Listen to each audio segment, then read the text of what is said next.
Of course, with Zabo, a platform with Altex East Africa, you can kickstart off that investment anytime, anywhere between 8:15 a.m. to 3:15 p.m.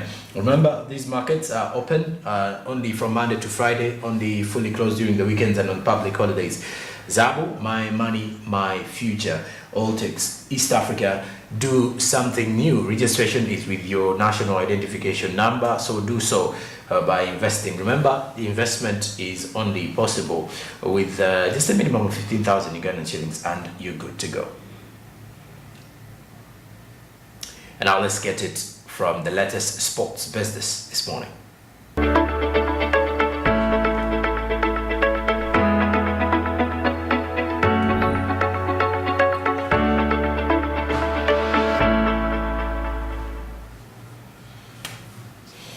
All right, now in sports business, Gianni Infantino has been re-elected unopposed as FIFA president. Infantino confirmed in office by acclamation at the Congress of World Football's ruling body in Kigali, Rwanda. Now, Gianni Infantino being re-elected as president for FIFA for 4 more years after running unopposed at the Congress of World Football's ruling body. The 52-year-old Swiss-Italian lawyer was confirmed in office by acclamation at the gathering in Kigali, the capital of Rwanda. That is as of Thursday yesterday. Now, besides that, it's officially his first re-election since he initially took over the remaining term of his suspended predecessor, Joseph Blatter, in 2016. This means he can seek another term in 2027 until 2031, according to FIFA status. Now, Infantino's re-election was a formality after no other candidate came forward, even if he's not universally popular among member associations for a range of reasons, including pushing for a failed plan to play the World Cup every 2 years. Several European countries, including Germany, Norway, and Sweden, have not been happy with his presidency and said they would not actively support him if he was to run for president. Now, he apparently made this particular statement as he was being re-elected. He said, "Let me simply thank all of you," Infantino told all delegates after being confirmed by a standing ovation of the 73rd FIFA Congress, where the voting system did not register the number of dissident voices. "Those who love me, you are many, and the few who hate me, I love you all," he said. He did reveal that being FIFA president is a big honor and privilege, but also a huge responsibility. "You can continue to trust on my commitment." Now, the Men's World Cup will increase from 32 teams to 48 teams for the next edition in North America in 2026, while the Women's World Cup will feature 32 teams for the first time in Australia and New Zealand later this year. Infantino has also announced a projected income of $11 billion in the 4 years up to 2026, compared with $7.5 billion in the last 4-year cycle ending 2022. And so you can easily see what Gianni Infantino is doing for the beautiful game. And of course, the 73rd if you look at the situation, that the 73rd FIFA Congress is taking place in Kigali, that is in Rwanda. And Infantino furthermore said, "You don't need to like me." And he was defiant after being re-elected as president in that particular space in Rwanda. So Gianni Infantino, the Swiss, you would say the Swiss. He's a Switzerland. He's from Switzerland, so you could easily see that he's taking over the World Football Governing Body for more years to come.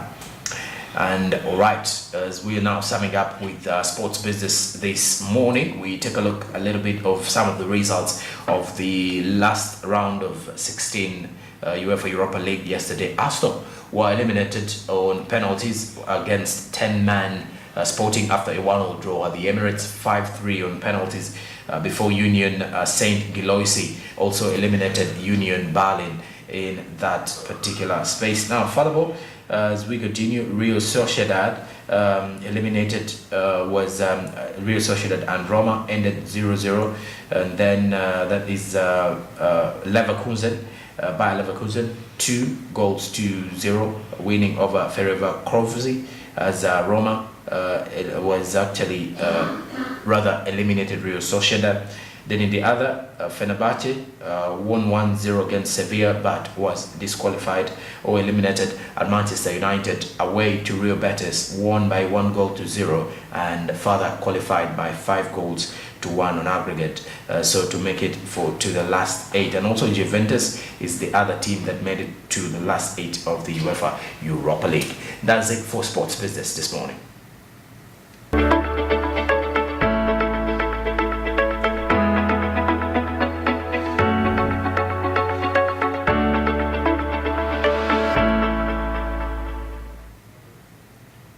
In our sports business aside, we now link up with Barija Andrew to give us the latest from the world of entertainment.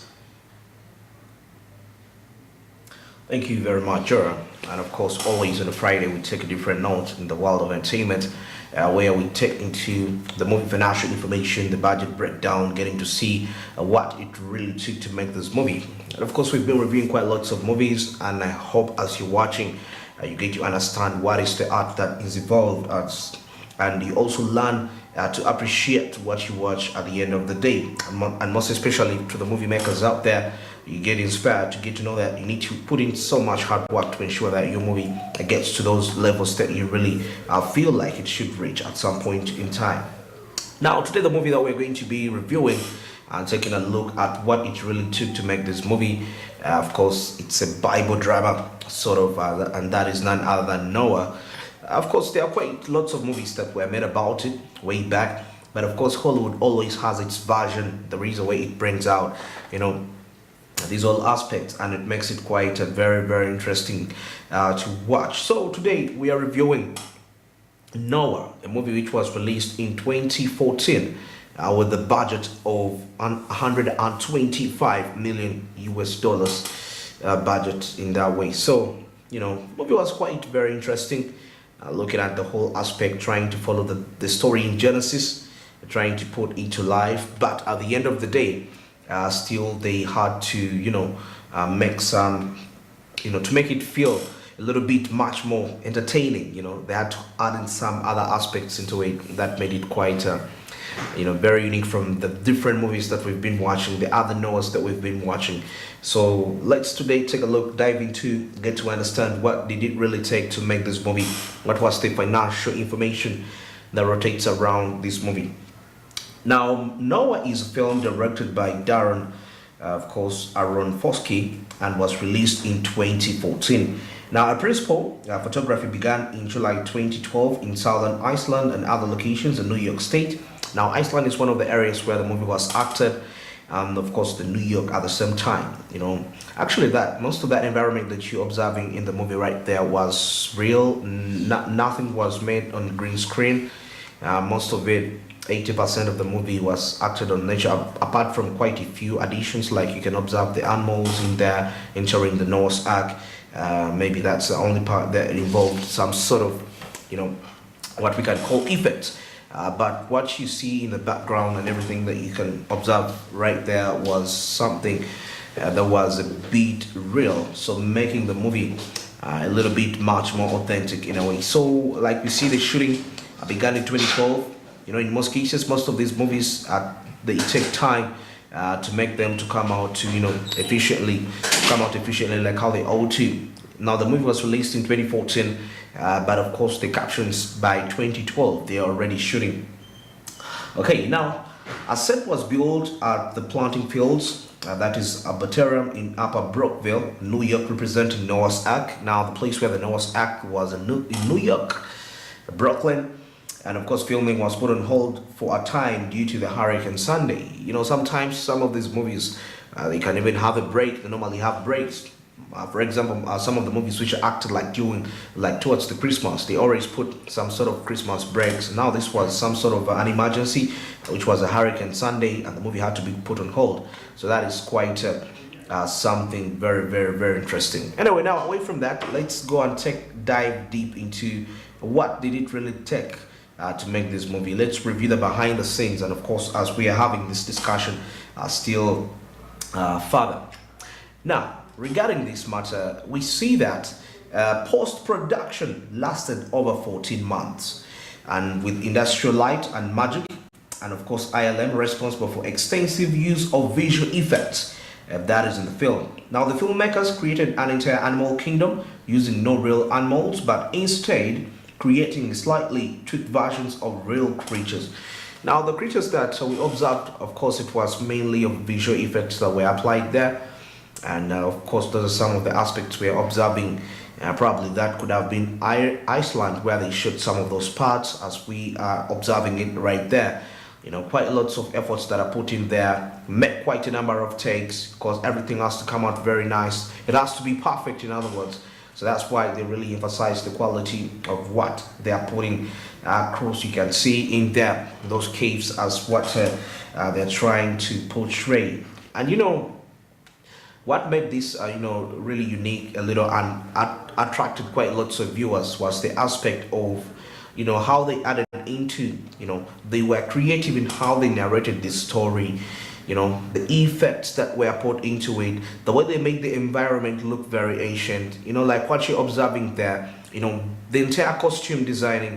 I mean, all those were effects that were put in there to make it, to give it a perfect look of the ancient times, because the times of Noah, we're talking about times very, very, very ancient. So it needed a certain kind of effect to really bring that out of something. This is something beyond the medieval period. It's something that stretches, that is way back in time.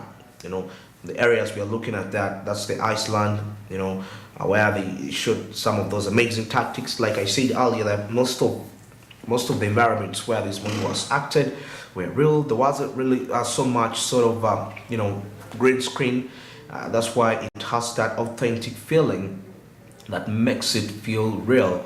And of course, making that artificial rain where they tie down thing. I mean, it's all tech that is involved, and that's all money that is spent in a way to make the movie really come out like the way it should come out. Now, the biggest percentage we get to realize is the production. It really takes quite a lot of money because you have to put in the visual effect. So if you look at the budget of 125 million US dollars, you find that 50% of that budget can really get into the visuals, to make the movie so authentic.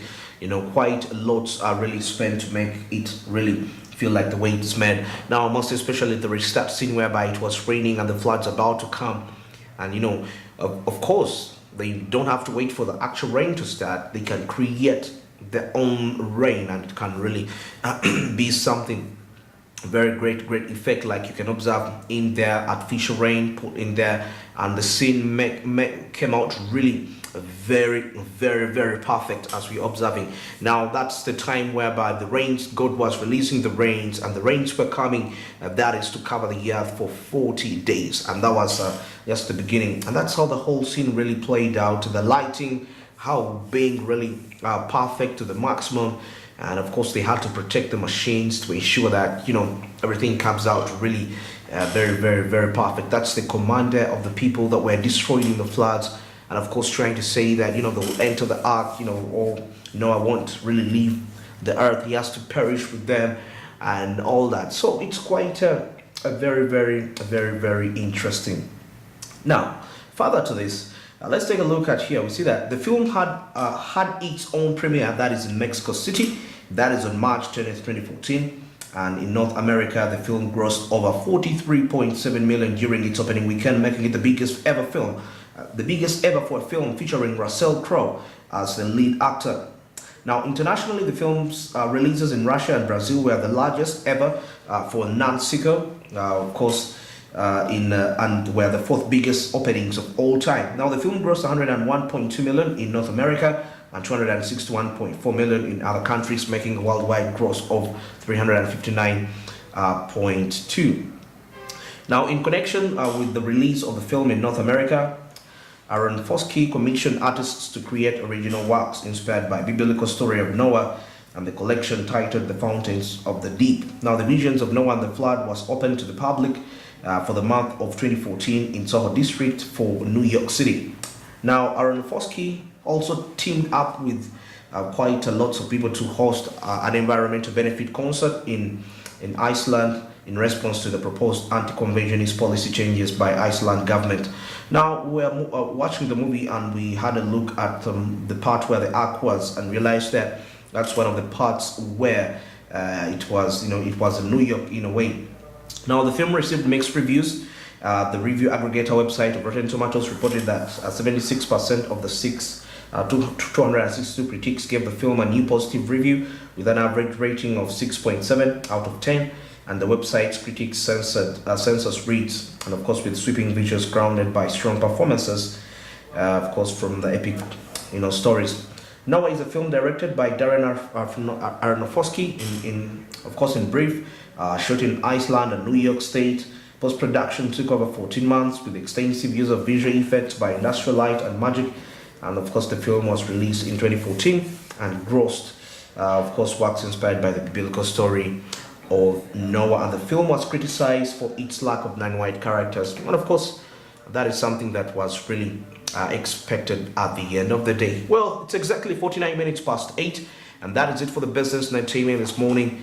And of course, going to get into a short commercial break. We shall be returning with quite more insights. But of course, before we get there, don't forget Zabu. Just made your trading experience much more easy and friendly. Start tonight to hash is the magic code, as you'll be availed with quite that's lots of options. You can buy government bonds and securities, and of your choice that really works out for you. You can really go by that with as little as 15,000 you get in shillings, and of course that makes life quite a little bit much more easy. The market's open Monday to Friday, and they close at exactly, and of course Monday to Friday 8:15 to 3:15 p.m. East African time, except on the public holidays where the markets don't work. Zabu, my money, my future. Do something new for yourself.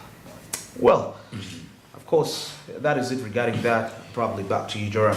Well, I've been seeing some of these movies that you're showing, and I've come to realize that there's a lot of investment in movies. There is, for example, the behind the scenes could clearly show you the number of people who are being used. Yeah, it's quite a huge number. I mean, these people take this project quite all these people serious.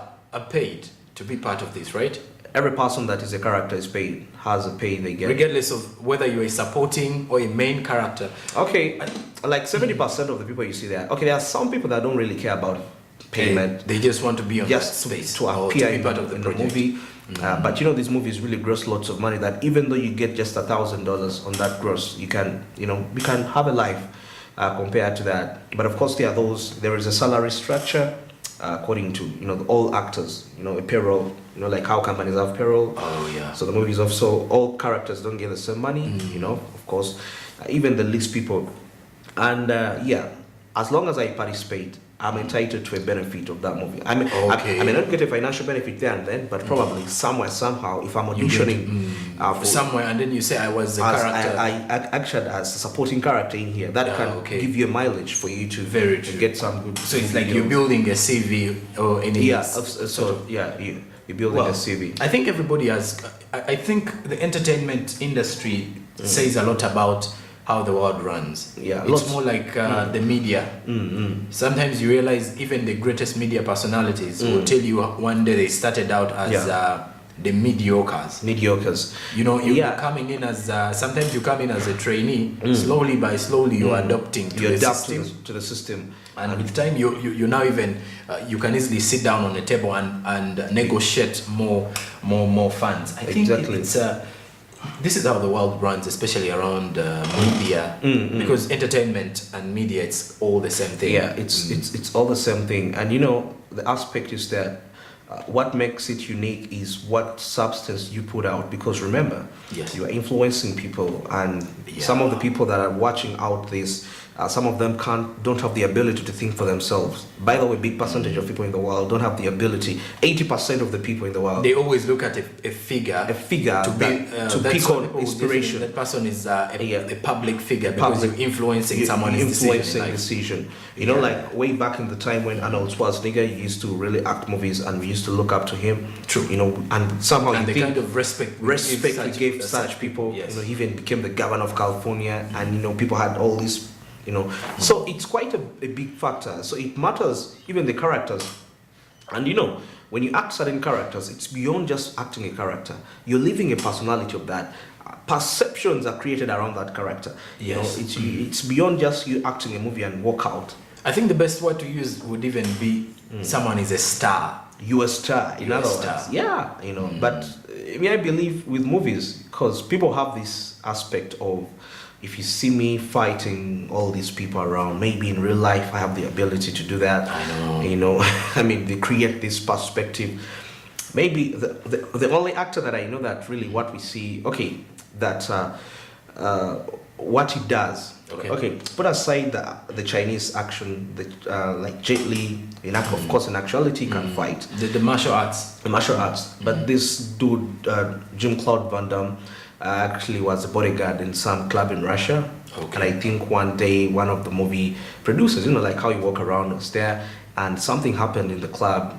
Some people are trying to cause havoc within there. And Jean-Claude Van Damme put out his skills, putting the round kicks down. So this guy saw him, he's like, I think you can go beyond them. You can do this. Oh, okay. And so that is where the trend started from. The training started from. So if you watch Jean-Claude Van Damme with that famous round kick of his. That famous round kick, yeah. All right. And if you get it in a copy of a translated movie, it can be all you ever need. But also, I think this is the same thing that is happening lately with the Ugandan movie industry.